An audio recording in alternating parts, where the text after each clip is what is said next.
Okay, welcome everyone to our Spring 2022 series of OTF Connects webinars entitled Supporting Teacher Efficacy and Student Engagement. My name is Peter Beans and I'm honored to be your moderator for today's session. Before we begin, I'd like to do a quick land acknowledgement. We acknowledge we are gathered in the traditional territories of various Indigenous peoples, and we further recognize our duty to support the achievement of the calls to actions stemming from the recommendations of the Truth and Reconciliation Commission of Canada. Please allow me to welcome Elizabeth Ellison. Elizabeth has been a teacher of Latin and classical civilization in Ontario for almost 30 years and has taught additionally courses in theory of knowledge, English, philosophy, history, humanities, design, global history, and maritime studies.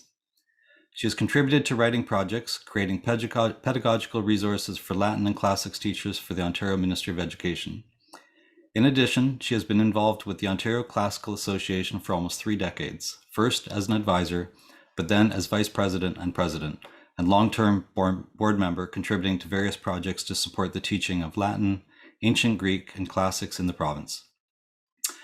Having written 2 theses on the role of Roman women within the early empire, she has directed her own research in the classical Mediterranean world to explore often unheard voices. In working with students, she regularly seeks to expand the focus of her courses to emphasize the diversity within the Roman and Greek worlds and to support discussions around equity and inclusion. In this way, she hopes her students will see their own identities reflected and valued in her courses and will ultimately view lessons from the study of the past as a means of informing our understanding of the present and of constructing the future. So now let's turn it over to Beth. Welcome. Hi, everybody. Thank you so much for being here. Thanks for giving your time to this discussion today. I really appreciate seeing all of you. I'm just going to set my screen share here. Okay, whoops, 1 second.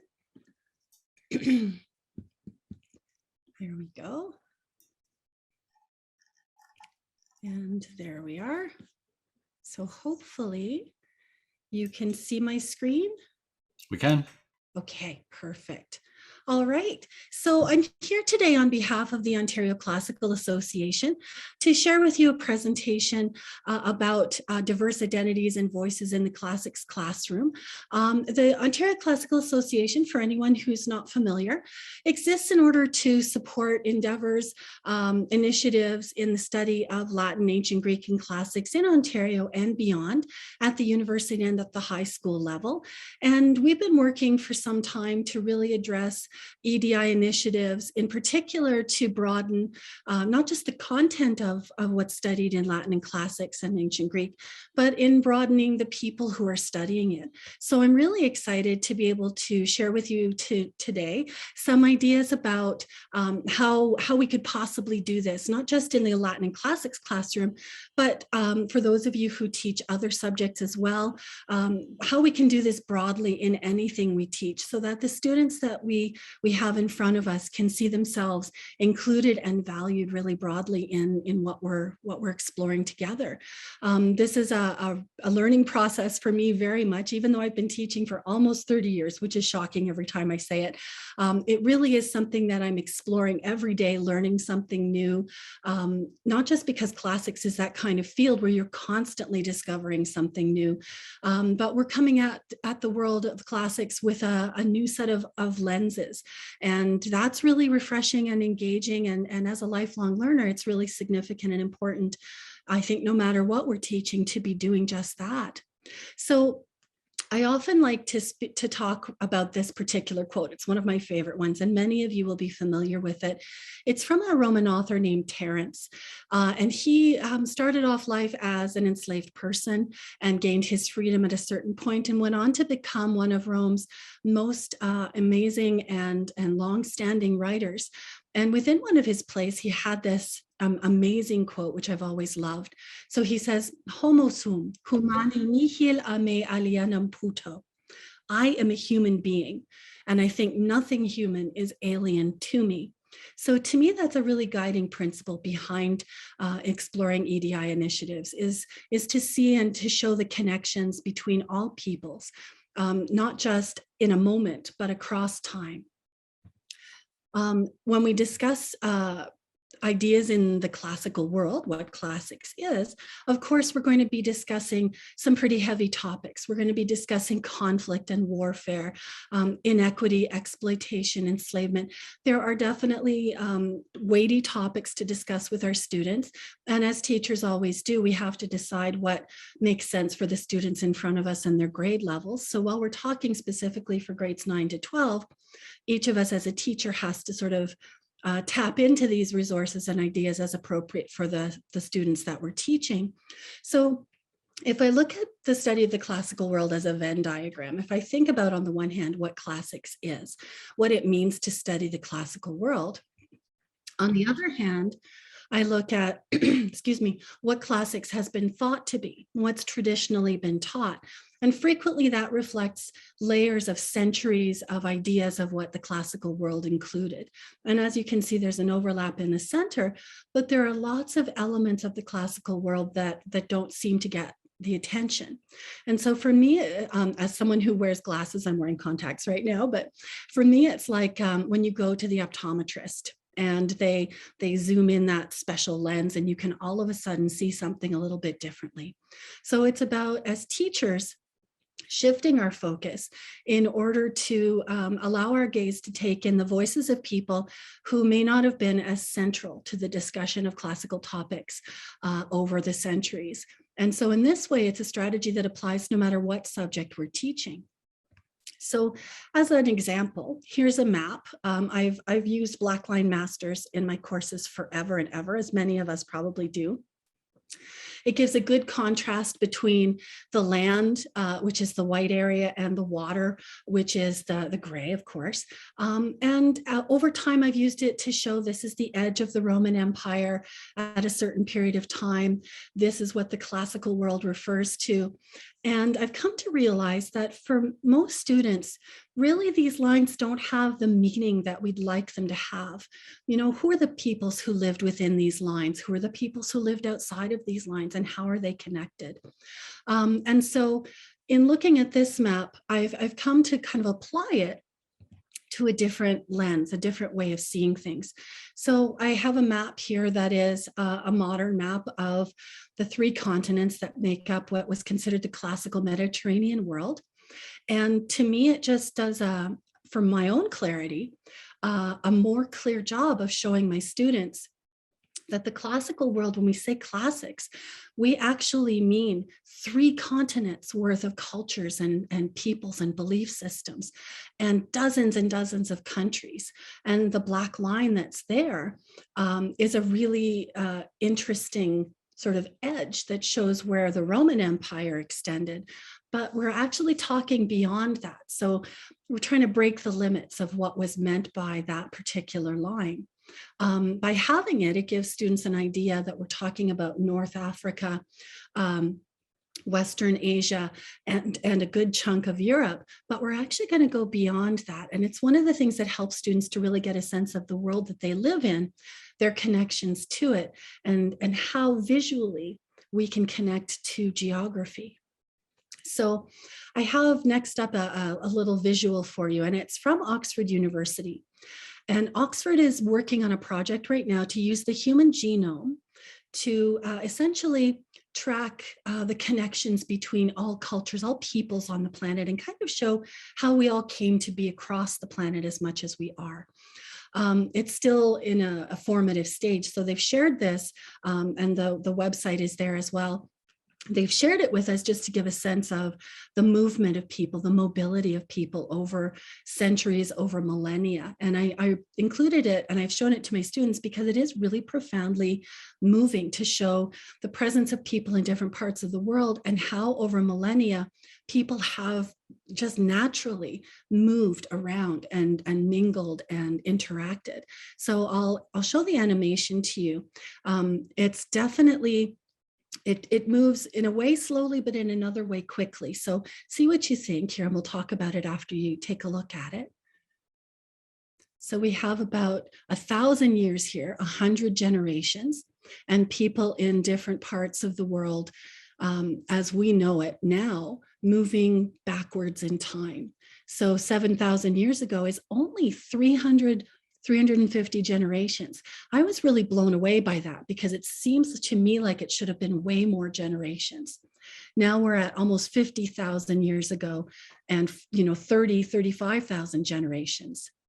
So it kind of shows us the connection between cultures and peoples over time in a visual way that really helps us to see the common origins of all people. And so there's an article attached to the animation if you're interested. It's an ongoing project from Oxford. As you can see, not every group of people on the planet was listed here. It was sort of a rudimentary beginning point for them to sort of give us an idea. But it really communicates to students the connectedness of peoples over time. So in envisioning how to address equity, diversity, and inclusion in my classroom, I kind of thought, how can I approach this and envision it in a way that's meaningful for people, that has resonance for my students, but makes sense as well. So for me, I'm a really visual person, as I'm sure many of you are, and I like to picture things in my head. So I kind of see it like the pieces of a puzzle. And our goal is to create a puzzle that's as broad and complete as possible, where we've tried to fill in the pieces as fully as we can in order to give the best, sort of view, the most complete view that's useful for our students. And so I envision it as equity and inclusion of diversity, of diverse peoples, diverse cultures, diversity of gender and sexual identity and our LGBTQ2S+ community, diversity in faith and belief, diversity in culture, diversity in ethnicity, and the equity and inclusion of these voices in a way that's meaningful to us as educators and to the students that we include in and that we want to see in our lessons. So taking that idea of a puzzle, if we move forward to something pretty standard in the study of Latin and classics, this is an image of a mouse pad, where you used to have the old-fashioned mouse that you'd sort of run over a mouse pad. This one has Roman emperors on it. It's something you can find online to purchase if you want. And it has, of course, the Roman emperors taken from coins. And I remember seeing this from the time I started studying classics, the view of the emperors either on coins or in statues where they don't look like people you can connect with, right? There's nothing really here that lets me look at one of those profiles and say that's this emperor versus that emperor. There's nothing that really humanizes them. And so in looking at that, there's a brand new project that some of you will be familiar with, which was done during the pandemic. So it's a pandemic project where an artist named Daniel Vauchard, who is a graphic artist, and he had a lot of time on his hands because of the pandemic. And he undertook this project, which is really interesting. So he took statues of Roman emperors and he sought out descriptions of them from ancient sources. He sought out images that he could find from anywhere. And he used his graphic art skills to try to recreate what they would look like as real people, what they actually looked like, however many thousands of years ago. So here, of course, you see Augustus and Maximinus Thrax on the next image. And this is, I sort of broke it into two so you could see it. The website there you can go to purchase the poster. And it's one poster, but I thought I'd break it so you could see it in pieces. You can get a sense by looking at the span of the emperors across the page that now all of a sudden, these statues are human beings, they're people. You can look them in the eye. You can see a diversity here in the span of these emperors that has never really been as clear as it is right now, thanks to the technology that allowed him to do this. And what we can see visually for the first time in a really visceral way is the diverse backgrounds of a variety of Roman emperors, who on paper, as we've always known, came from North Africa or came from the Middle East or Hispania or various places all across those three continents we looked at in the map. But now all of a sudden we can see a more diverse empire in front of us if we look at the second group of emperors as well.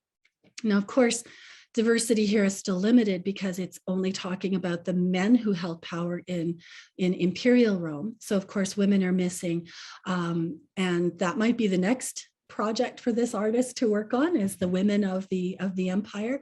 It also doesn't give us images of regular everyday people who were, we're going to talk about them a bit more later on, who were running the businesses of various places in those 3 continents. But it does introduce to us the idea of the diversity of the empire in a way that we can see in front of us, which is very meaningful. We have here, sorry, I'm just going to change my view a little bit. There we go. We have here a quote from a journalist named David Olusoga, who's an historian for BBC. He works for BBC. He works as well on a lot of journalistic projects. And he actually has put together, as you can see here, a documentary series called Africa and Britain, A Forgotten History. And it exists in bits and pieces on the internet, but the only place to see it in its entirety, as far as I can see, is on BritBox or Apple TV. And First Encounters is the first episode. It's episode 1 of his series, which I find really fascinating because what he does is he explores the earliest evidence, archaeological evidence of Roman Britain, including people from Africa. It's really fascinating. It's worth watching if you can get access to BritBox to see it. So there's a quote from him that kind of explains his perspective here. At its height, Rome's empire stretched right along the coast of North Africa, and sub-Saharan Africans passed to and fro across its porous southern border. The archaeological evidence, much of it based on relatively new forensic techniques such as isotope analysis, reinforces the historical record, indicating that Africans from both above and below the Sahara made their homes and built their lives in the British Isles. It has been research such as this that has given us the Ivory Bengal lady, and we'll talk about her in a second, a well-to-do part African resident of 3rd century York. More recently, the Beachy head lady, the first Black Briton known to us, has been discovered using a similar suite of forensic techniques. So this quote gives us a sense of what he's discovered as a journalist and as an historian, and a really fascinating lens that we can bring to our study of Roman Britain to bring a diversity of understanding in a new way. And what I find really moving about his exploration here is he points to that black line from the map that I started with as being so porous. And I think that's something that we often miss out on, is that human beings have always been very mobile. And so the people that he's going to be talking about are people who didn't just exist within those lines. They moved within and then outside of and across and beyond. So one of the lessons that I'm taking away from my study here is that that line that we often use on the Roman Empire map is really not a solid line at all. It's really more of a suggestion. So if we move along to the next slide, oops, there we go. Here we have Beachy Head woman, who is one of the finds that he was talking about. She was found at a place called Beachy Head near a place called Abalaba. And the skull, the skeletons, the bone remains that were found have been forensically analyzed. And they're still, of course, studying what they found and what it can tell us about her experience. But she's actually incredibly fascinating. And one of the questions that I'm putting to myself and that we can put to ourselves as teachers is, whose voices does she help us hear? What's really exciting is that she helps us hear a lot of voices simultaneously. So she helps us hear the voice of classical women, so women from the Roman time period in Britain. And that's a pretty rare voice to hear sometimes, and we'll talk about that more in a little bit. She talks about, or she helps us hear the voice of sub-Saharan African peoples who are also Roman, working class, freeborn, free women. And she helps us hear the voice of Roman military family members. Those are all really incredible pieces of information that we can now put together to get a sense of Roman Britain that's different from any picture that we've had before. And our journalist historian friend talks at the beginning of his special about how when he was a kid and he was reading those Ladybird books that many of us are familiar with, I remember having them as a kid, there was nothing in that book that he really connected with that spoke to him as an African British person. So now here we can expand and diversify our view of the ancient world to really explore the connections between peoples across vast spaces. So the archaeologist anthropologists and forensic technicians have recreated what her face might have looked like based on the skeletal remains that they had. They've analyzed the isotopes in her teeth, which are particularly telling because as our teeth grow in infancy, they give us a sense of where we're living. So the isotopes suggest that as a small child, she lived in sub-Saharan Africa. But as an adult, she lived in Britain. So probably she moved to Britain around the age of 2, maybe a little bit later. They're still working on more specific details. But what it suggests is that she was the child of a Roman soldier who was sent to Britain at some time when she was very, very young. And that's really fascinating. As someone who grew up in the military myself, the idea of having the family's side of the story is really interesting to explore and diversifies the view that we have of the ancient classical world.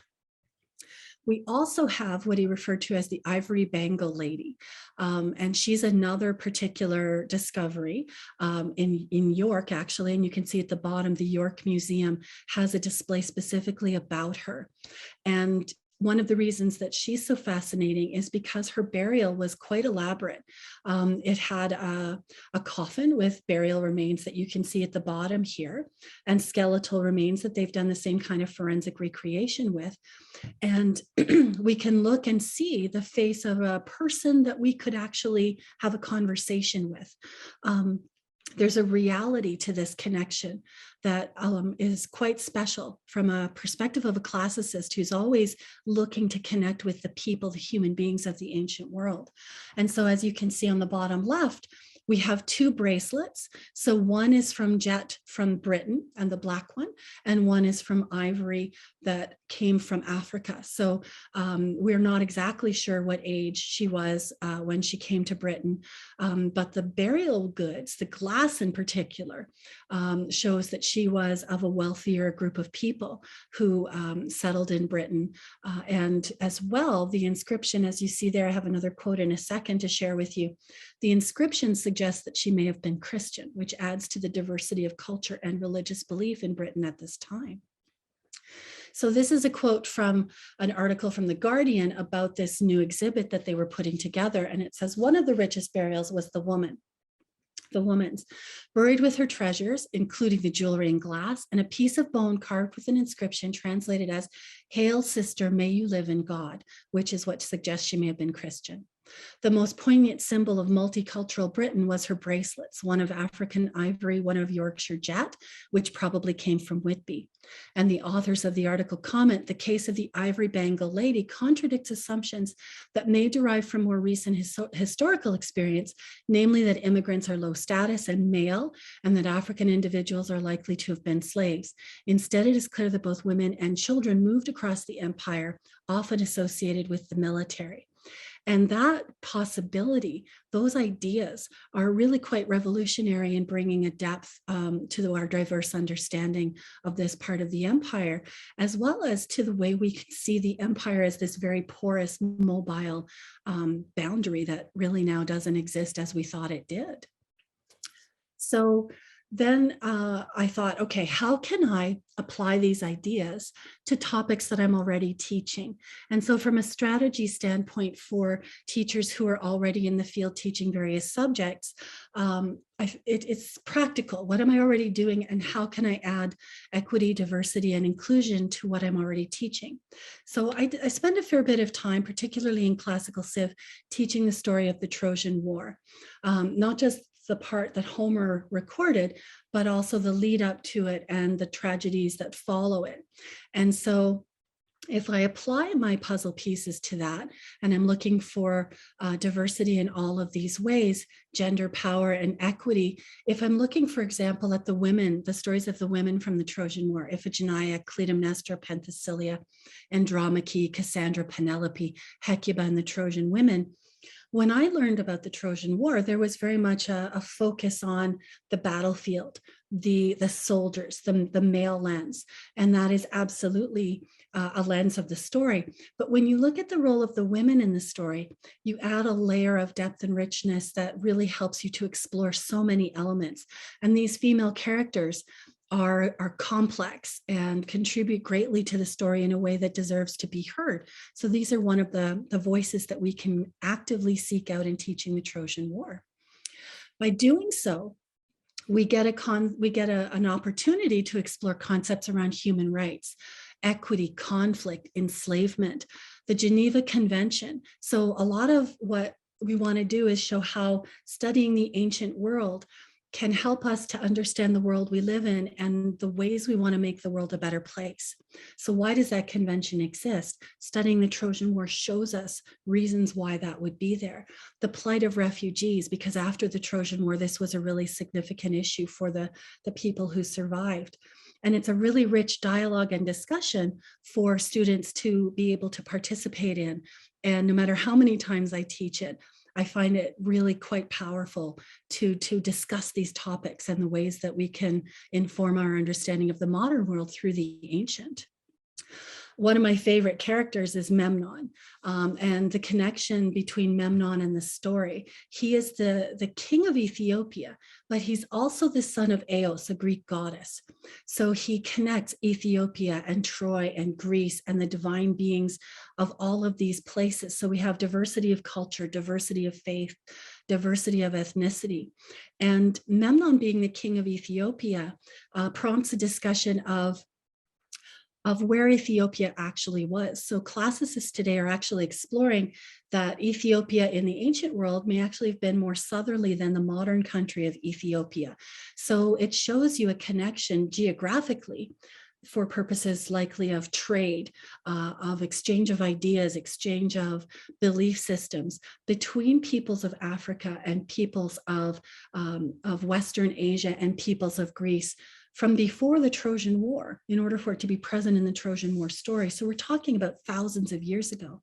Memnon's character is really fascinating, and it's an opportunity for us to focus on who he was as the king of Ethiopia, the fact that he goes to Troy to help the Trojans fight against the Greeks, and his death in the story is very powerful because he dies rather than do a shameful thing, dishonorable thing. He won't engage with an elderly king in battle and ends up dying because of that, essentially. So he's a really noble character whose story is really powerful and worth exploring. On top of that, we have the story of Achilles and Patroclus. And Achilles is a central character to the Trojan War story, as many of us will understand. And his relationship with Patroclus, they are very, very deep friends. They are also believed to have been in a relationship, to have been a couple. Homer himself doesn't present that, but later writers do. And what Achilles and Patroclus and their relationship shows us is an opportunity to discuss that concept of what does it mean to be masculine. Achilles is very much the male hero of the Greek side. He's very masculine. He embodies all of those masculine ideals. But he is also very much comfortable with showing his feelings. He cries when he feels like crying. He engages on an emotional level with people, and he challenges what it means to be male, sort of in terms of barriers and stereotypes, and says, no, it can be this. In addition, Achilles, as we'll see in a second, I have some pottery to show you, his connection to female characters like Penthesilea, who is an Amazon. He falls in love with her immediately on the battlefield because she is so skilled as a warrior. And she as well is breaking the stereotypical boundaries of what it means to be a woman. So here we have the opportunity of talking about diversity of gender, diversity of sexual identity, LGBTQ2S plus identities, faith. All of these things come together in this story in a really powerful and meaningful way that students can connect to. When we look at our next images here, we have on the left, Achilles and Patroclus seemingly getting ready for battle. On the right, we have Achilles and Penthesilea. The Amazons were sometimes said to be very powerful horse riders. And one of the ideas I'm going to show you in just a second, Penthesilea really is powerful at challenging those stereotypes around feminine requirements. And so when we look at those paintings on pottery, her presence in the story of the Trojan War, there's always been a question. And I remember growing up thinking, wow, were they really real? Were there, female warriors at the time? And we don't know. As you can see, the article is from the Smithsonian, and it's exploring an archaeological find near the border of Kazakhstan. So the quote here, they found about 150 graves, and among the burials of ordinary women, the researchers uncovered evidence of women who were anything but ordinary. They were graves of warrior women who'd been buried with their weapons. One young female, bow-legged from constant riding, lay with an iron dagger on her left side and a quiver containing 40 bronze-tipped arrows on her right. The skeleton of another female still had a bent arrowhead embedded in the cavity. Nor was it merely the presence of wounds and daggers that amazed archaeologists. On average, the weapon-bearing females measured 5'6", making them especially tall for their time. So if this is something that's borne out by more archaeological excavation, there may have been real people who inspired the mythological presence of Amazons. But even still, no matter what, exploring the presence of Amazons in literature, in mythology, helps us to really add to our EDI initiative about including those diverse voices. Here we have a pot of Memnon preparing for battle. This is from a museum in Brussels. So there are lots of different opportunities to explore Memnon in art, not nearly as many as there would be necessarily for Achilles, perhaps, but we have the pottery. We have these two colossal statues. They're called the Colossi of Memnon, and you can still visit them today in Egypt. They're not really Memnon, although 2,000 years ago, the Romans stopped there on their tours to see them. I remember years ago on a trip stopping there as well. I really wanted to see them because the story is that when the sun rises over these statues, the statues make this groan. That's the sound of Memnon as he died. And in the ancient world, it was believed that the heat of the sun sort of moved the stone to make a sound. So they're fascinating, but they aren't Memnon. However, this particular statue, some suggest is meant to be an image of Memnon, the mythological character, whether or not he had connection to a real person. And so what this statue does is it shows us as teachers that there are artistic and visual representations that are very diverse, that provide us with the opportunity to see who these characters could have been or how they may have been represented. And so it's a really rich opportunity for us to broaden and diversify our study of ancient art. Then we have here Dr. Sarah Dippo, who is from the Stanford Department of Classics. And I'm just actually finding out more and more about her. She has a book coming out called Untangling Blackness in Greek Antiquity. It's not out yet, but I'm looking forward to reading it. But as a lecturer in classics, as a teacher, there's a quote that I found from an interview with her that I think encapsulates the perspective that we're trying to work on today. I think that my role is to ask questions that are thought-provoking enough to make students feel engaged to talk, and then start shaping it into a conversation that helps them move their points forward. In terms of the material, I try to emphasize that ancient Greek and Roman civilizations are bigger than the loci of Greece and Italy. I think that this helps the discipline attract different kinds of students who see the world as more inclusive and cosmopolitan. They should be allowed to write papers on North Africa or the region that we now consider the Middle East as far as Pakistan, or to look at the Sibylline oracles. If we don't have the expertise, then I think that the onus is on us to learn more, rather than have the students feel that they can't work on something because it's not strictly ancient Greece or Rome. And so I really connected with a number of the things that she said. The idea, for example, that we have an opportunity to show people that Greece and Rome are not just two little dots on a map and that's all we're talking about.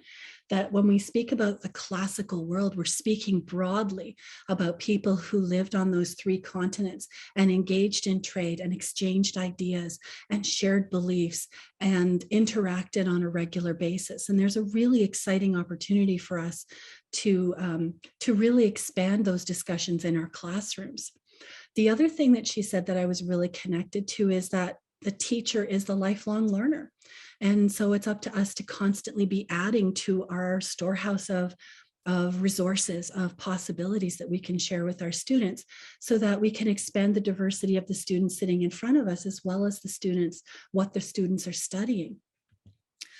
In addition to that, we have Emily Wilson. So we have some female classicists whose voices are really powerful and important to hear. Emily Wilson did a translation of the Odyssey, as many of you will know. And when this came out in 2018, I was really quite blown away, because I hadn't realized that it's the first time a female classicist's translation of the Odyssey had been published in all this time. And I was really quite shocked by it. So voices of women are really important in the content of the classical studies, but also in talking about classical studies. And Mary Beard in particular, in an interview, spoke about just that, because I think she's just about to retire, actually. And she spoke about the importance of expanding those voices in the study of Latin and classics. Now, saying that, I know that that's also a discussion that a lot of subject areas are having, the diversity of the people studying those subject areas. And so it's a really great discussion to get involved with.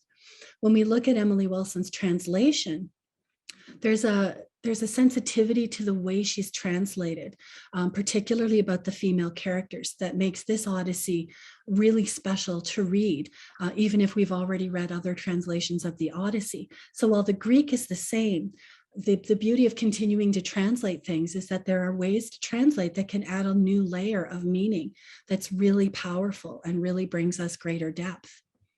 So going further, then we've got mythology, big content for our Latin and classics and ancient Greek classrooms. And with mythology, kids love mythology. I love mythology. So when we look at mythology, we have such incredible potential and opportunity to discuss all of our EDI initiatives and a wide variety of voices. And so when we talk about mythology, some of the content of myths is challenging or can be very heavy. So we have to, of course, decide based on grade. I'm thinking in particular of Procne and Philomela. We have female characters in mythology where the myth is frequently focused on the male characters. And so here's a chance for us to really look at, in the story of Perseus, who was Medusa, really? What was going on with her? Why did this happen? What are the elements of her story that we should pay attention to? Who was Medea? What was the dynamic that led Procne Philomela to their transformation? What were the tragedies in their life that led to this? Daphne's situation, Ariadne, Atalanta, another female figure who very strongly challenges the expectations of gender. And then one of my favorites, Dido. I think Dido is such an immensely interesting character, as well as Lavinia. And we'll talk a bit more about them in a minute. Deities whose worship spread throughout the empire. So when we're talking about mythology, what are the myths of Isis from Egypt, of Cybele and Mithras and Demeter and Baal from the east, of Yarbus, the king of the Gachuli, who is from the area around Carthage. He's the person that Dido gets the land for Carthage from, but he's the son of Jupiter Ammon. He's Tunisian, he's Egyptian, he's also Greek and Roman. So he's this coalescence of connections that really speak to us about diversity in mythology.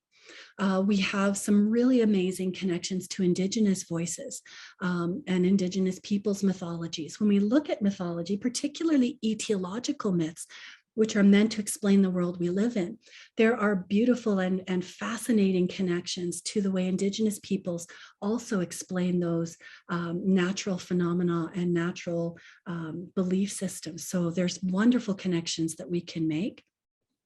We have, for example, Pyramus and Thisbe being set in Babylonia. So a lot of times we learn the myth of Pyramus and Thisbe, but we don't learn that it came from Babylonia. We have Athos, a demigod from India, the son of the nymph of the Ganges. And Ganges, of course, is a river that's sacred in India. So the fact that the Greeks had a myth involving a sacred river from India and characters like Athos, who was in love with Lycabas, and both of them were killed by Perseus. here we have this connection which reveals and reflects centuries upon centuries of connection through trade and interaction and sometimes conflict. And it really helps us to see how people throughout centuries have been connected. We have Apollo and Hyacinthos. And Apollo as a god is a really rich opportunity for us to discuss relationships and connections. Iphis, who was born female and transformed into a male in order to marry the person they loved. We have Tiresias, who experienced life as a male and a female, and Hermaphroditus. So we have opportunities in mythology to explore identities in our LGBTQ2S plus membership as well. We have the poetry of Sappho. We're going to talk about her in just a second. We have opportunities here to discuss gender and equity and power and human rights. And so I looked into the concept of two-spirit. And in finding this from the Dalai Lama School of Public Health, they give a very nice sort of overview of where the concept of two-spirit came from and how we can understand what's meant by it. So it's attributed to Elder Myra Laramie, who spoke at a conference, the third annual Intertribal Native American First Nations Gay and Lesbian American Conference in Winnipeg in 1990. And so we have this idea of two spirits. And as you can see here in the second paragraph, two-spirit people may use terms from their Indigenous language to describe same-sex attraction or gender variance. Some Indigenous languages do not have terms to describe sexual identity, such as gay, lesbian, or bisexual. Many Indigenous languages are verb-focused and describe what people do rather than how they identify. And to me, that explanation not just clarifies the Indigenous concept of two spirits, but that's essentially the classical concept as well, is that it's a very broad term where people can find their own identities within. So I thought that was a really wonderful connection that helps us to see the connection between Indigenous cultures and classical cultures. So here we have some images that kids might come across if they're researching about Apollo. And so Apollo was in love with Cassandra, but also Kyparissus and Hyacinthos. And so Apollo is a god who shows the commonality of love and love of women as well as love of men. When we look at Sappho, for example, one of the things that made Sappho such an impactful writer in the ancient world was that she spoke to the universality of human feeling. And so she influenced a lot of later writers who read her works before they were fragments. Now we only have fragments, unfortunately, but what we have is pretty powerful. And they read Sappho's work and they were quite impressed. So we're going to talk in a minute about Horace and Catullus in particular, who were very moved by her work. But that universality of Sappho continues to speak and has for 2,500 years to Western writers who read what she said and thought that that's exactly what it feels like. So she writes, for example, "Love shook my heart like the wind on the mountain troubling the oak trees." And so while that's a fragment, her ability to encapsulate love, whether that's love for a woman or love for a man, or the love of a family member. She writes about raising a child and watching that child go off into the world as an adult, or what it's like to grow old. So Sappho's poetry is very much, it's very powerful in speaking to humanity. The other thing that I thought in terms of mythological connections, I find this a really fascinating and brilliant approach. So in Canada, but also around the world, Indigenous peoples have been trying to protect common spaces recently by seeking to get them legally identified as people or as legal entities. And so the CBC article that I have here is the Magpie River in Quebec, which has been granted recently, I think about a year ago, personhood under the law. So that reflects an Indigenous idea that physical spaces, that the natural world is an entity unto itself. And so for me, that strikes me as also very, very classical in its perspective. The myth of Alpheus and Arethusa. So you have Arethusa here, who's a nymph, who is being chased by Alpheus, who is a water deity, and he can take a masculine form or the form of a river. And she is transformed in a river to escape him. So he can be a person, he can be a river. She becomes a body of water. And it seems to me a wonderful opportunity to see that connection between indigenous ideas of the natural world and classical ones. So when we look at Virgil's Aeneid, and I'm just watching the time to make sure, I could go on forever. When we look at Virgil's Aeneid, we have more opportunities. For example, with Dido, a female woman of power whose voice is often sort of skimmed over because she's only in part of the Aeneid. Anna is her successor, and then Lavinia is frequently treated as sort of the princess who just gets married to whoever wins the fight. But she actually has a lot of agency. She is a political entity. And when Aeneas dies soon after winning the battle against Turnus, he only survives a few years. She's the one who has to make everything work and to make sure that the city doesn't collapse. So exploring those female voices in literature can be very powerful and very gratifying. The other thing that's really cool, and there's so many, but Virgil's view of Rome as a unity of cultures and peoples right from the start. So the practice, of course, is that the ancient world involved conflict and conquest and imperialism and enslavement and so forth. And absolutely, we have to engage with that. Virgil speaks of an ideal, and oftentimes ideals are the things we wish we could see. So he speaks to the possibility of Rome being a unity of cultures. And there's a discussion between Jupiter and Juno that's really powerful to look at that ideal, that what if the world could be like this sense. We're going to come to that in a second. In the Aeneid, we also have a relationship between two soldiers in Aeneas's army, Nissus and Euryalus, who are shown in a very committed, caring relationship as soldiers in his army. And we have opportunities to discuss the conflict and human rights, the plight of refugees, and the concept of ingenuity as a concept for the Romans. Faunus is tree. So Virgil writes about this tree that's sacred to the god Faunus that's planted outside of Latium, and Aeneas just cuts it down. So as a Roman hero, Aeneas doesn't come off very heroic in many cases. So he cuts it down, even though the roots of that tree are very, very deep and they have meaning to the people of Latium. It's really an offense to the people Aeneas is trying to marry into. So we're going to look at that in a second. We have the concept of syncretism, which is introduced here as an ideal. Doesn't always happen in real life the way that we might idealize it, but that combination of values of belief systems.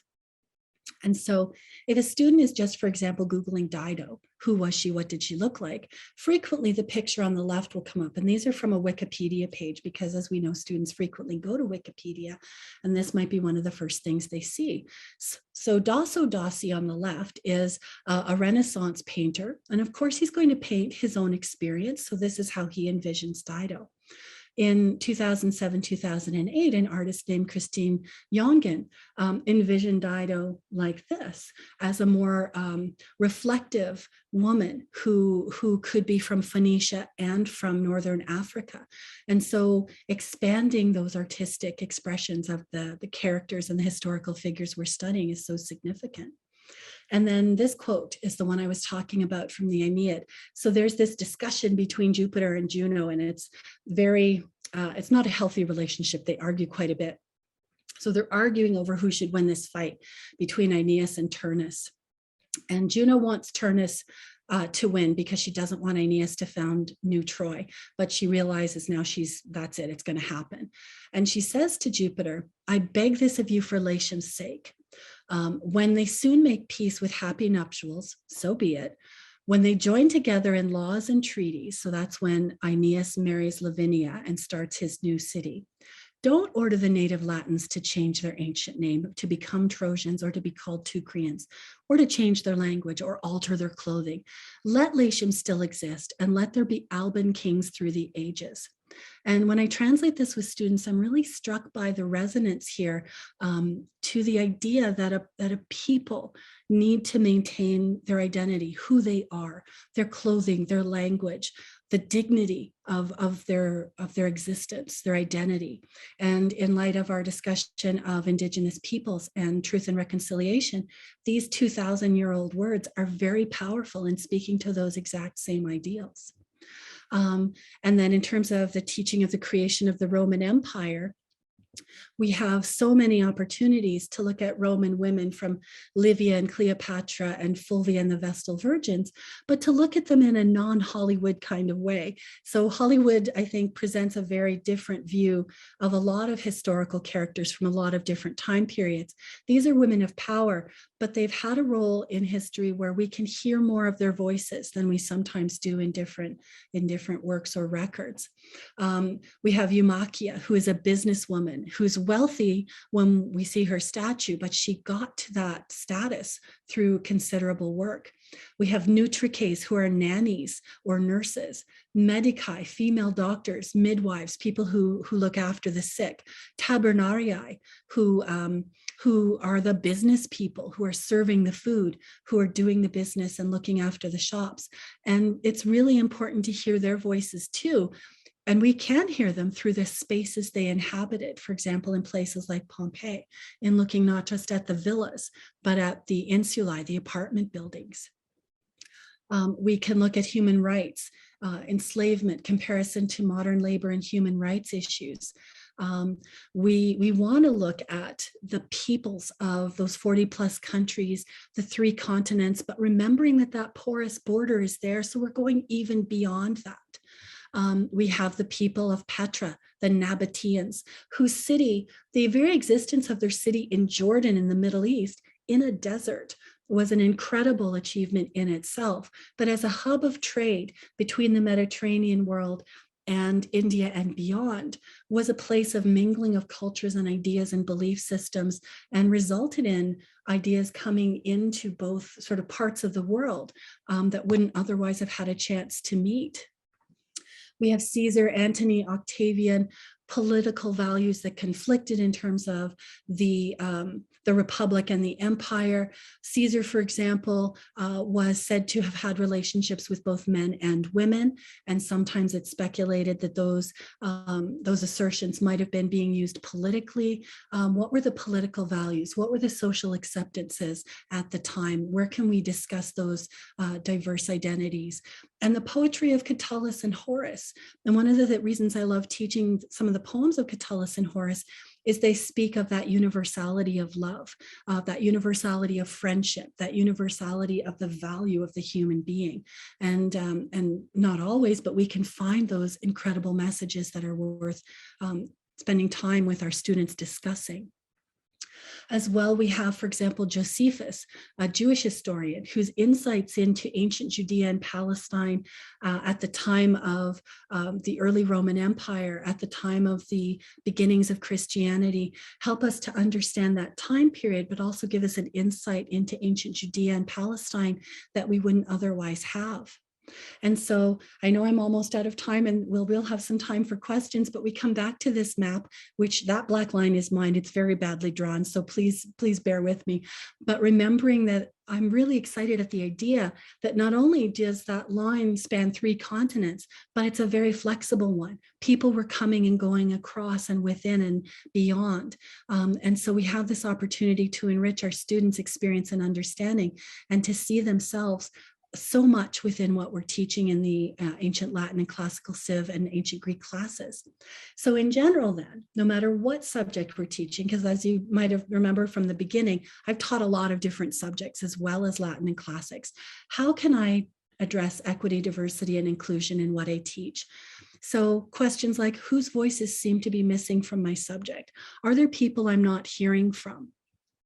What primary source materials exist to help me find those voices and to value those voices?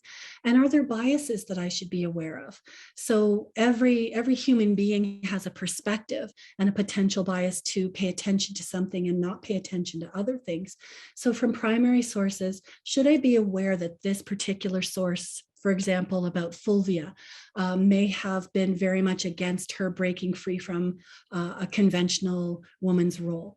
for example, as well as what secondary source material can I access to find these voices, and what biases should I be aware of.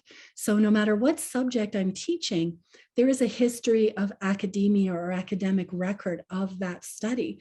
And there are voices that can be added in or should be added in that maybe haven't been. How can I help my students see themselves in what I'm teaching, see others beyond themselves in what I'm teaching, and understand the shared history of all peoples within and beyond what I'm teaching? It's a pretty heavy load of questions, but it can be really enriching, I think. So ultimately, how can I design my teaching to build recognition and appreciation of the value and equality of all peoples within our diverse and shared global history? So when they come back to that idea of the map, where can you see yourself in studying the classical Greek and Roman world, or whatever subject you're teaching? And so we have this concept of a globe, and we come back to that homo sum, humani nihila me alienum puto, right? Nothing human is alien to me. So that's a lot of information to share. And I know we don't have a ton of time, but if anyone has any questions or would like to talk about anything else, please feel free to put them in the chat, or I can take any questions you might have.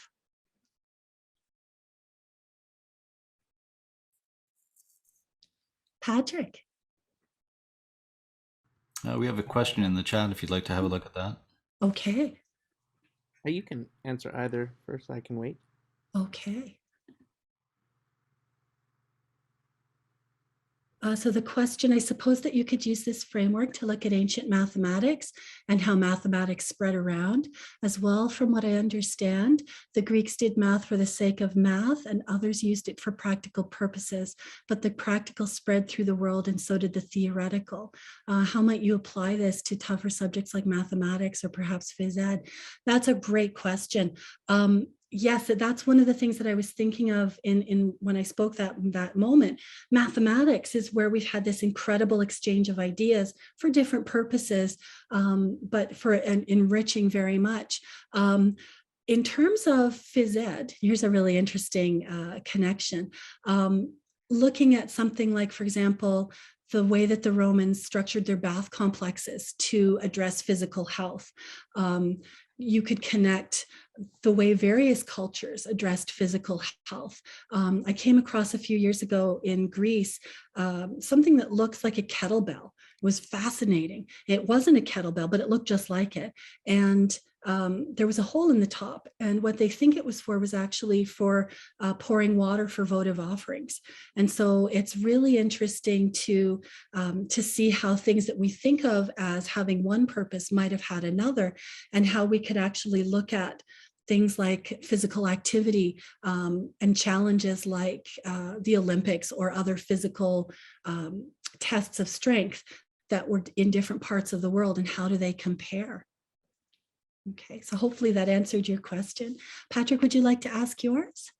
Sure. I couldn't recall who you said was talking about um, Latium, Latium's people, the Alban people. Yeah. Who was it that was advocating on their behalf? I think I missed who. It was Juno, the goddess Juno. Yeah, which is really something to have those words come from her. Right. So then, this was in the Aeneid? Yeah, Oh. she's basically sitting on a cloud watching the battle between Aeneas and Turnus, and she's been interfering a lot. And Jupiter knows this, and he's kind of got to step in and say, "Okay, that's it. Like this is the end. We've got to just let this, play out, and you've got to stop interfering." But it's it's an argument where neither one of them is, for the most part, saying what they really think. And now all of a sudden, she's coming right out and saying, "Look, at least if I have to lose this argument with you, at least let these people maintain who they are, maintain the dignity of their identity." And Jupiter says, absolutely not a problem, which is a really powerful moment. Yeah, because it seems that kind of feminism was lost for so many years until the 20th century somehow, even Yeah. though it's right there, black and white. Yeah. Yeah, it's a really good point that when we pay attention to these voices, we see this advocacy for self-determination, for engagement, for being part of the process that seems to have been, not focused on in a lot of the historical works that we can now go back to and say, oh, look at that. That's really cool. And preserved for posterity by a man's voice. Yes, which is also really fascinating. Yeah, yeah. Wow. Yeah, for sure. When you read something like Trojan Women, for example, which is written by a man, the poignance of what the women experience after the war and the injustice and the exploitation and the need for people to stop treating others this way. It's written by a man, but the women's voices are very powerful. Or something like Antigone, the same thing. Very powerful female saying, I'm not going to do this. And so we wonder what happened along the way, that there are layers that covered up those voices, but we have the opportunity to find them and explore them. Yeah, thank you very much for the presentation today.